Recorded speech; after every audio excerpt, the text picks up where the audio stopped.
नमस्कार जय जगन्नाथ आपण समस्त को स्वागत करुचे आम यूट्यूब चैनल को आशा करुचे आपण मैंने भलरे थे। आज रेसिपी रे आमे आपण नहीं आसीचु बिना खरारे भी आपण पांपड़ केमिति देबे आउ से पांपड़ आमे साबुर पांपड़ आपण सहित शेयर करिवु जहा पई आपण को खरा दरकार ही पड़िबनी। मात्र गोटे गिना साबुरे एबे बनांतु बहुत सारा पांपड़ जहा कि आपण बहुत दिन पर्यंत साइतिकी रखी पारिबे। आउ ए साबुदानार पांपड़ को आपण जो शेप रे बनै थिबे छाणिला बेले आपणक शेप 2 गुणा बढ़ी जिवो।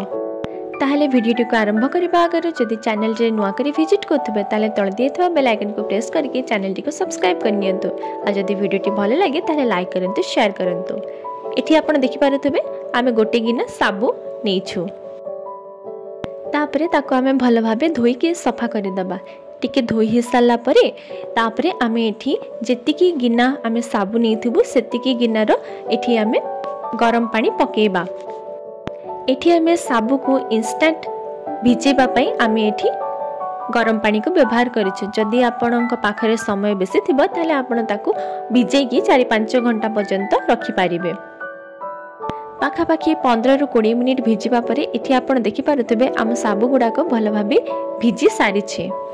तापरे एठी आमे भिजा साबु को गोटे ग्राइंडर जार रे ढाली की ता ऊपर गोटे गिना पानी पके की एबे ताकू आमे ग्राइंड करि नबा।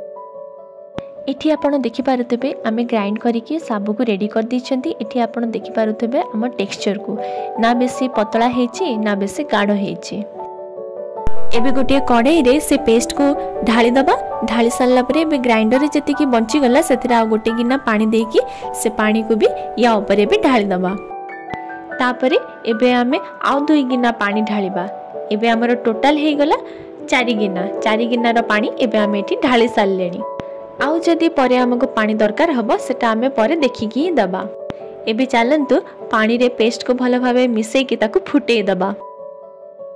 एठी नाड़ीबा समय रे मने रखिबे ताकू आपण कंटीन्यूअसली एमिति नाडुथबे नहले से तळु लागि जिवो किंबा गोटा गोटा हे जिवो। गोटा गोटा जति रहि जिवो ताले पांपड़ भलो हबनी। तापरे एठी हमें हाफ स्पून लूण पकेबा। मने रखिबे पांपड़ रे बेसी लूण पड़ेनी। एठी हमें साबु को सेते पर्यंत नाड़ीबा जेते पर्यंत साबु भलो भाबे ट्रांसपेरेंट न हेछि। एठी आपण देखि पारुथिबे आम साबु ट्रांसपेरेंट हेइनी किंतु बहलिया हे गलानी।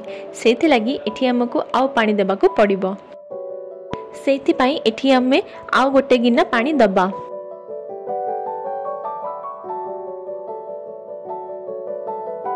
एठी आपण देखंतु एबे हमर साबु भलो भाबे ट्रांसपेरेंट हे सारी छे। आउ पांपड़ पई तार कंसिस्टेंसी भी ठीक अछि काहे कि ना ठंडा हेले से आउ टिके बहलिया हे जिवो। एबे पांपड़ पई हमर साबु परफेक्टली रेडी हे सारी छे। एबे ताको ठंडा हबा पई छाडी दबा। साबु एठी हमर एबे ठंडा हे सारी छे आ देखंतु केते बहलिया भी हे जाई छे। एबे चलंतु पांपड़ पकेबा जोथि पई एठी हमें गोटे बड़ पॉलिथिन नेइछु।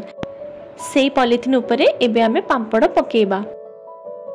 एठी आपण देखुथिबे हमें गोटे गोटे ही चामच रे पांपड़ पकोछु ना बेसी मोटा करूछु ना बेसी पतला। किछि पांपड़ पके सरबा परे एबे चलंतु किछि कलरफुल पांपड़ बनेबा। तो एठी हमें फूड कलर नोचु रेड रो तो ताको हमें बाकी साबुदानार जो हमर पेस्ट थला सेतरे भलो भाबे मिक्स कर देकी पांपड़ पकेबा।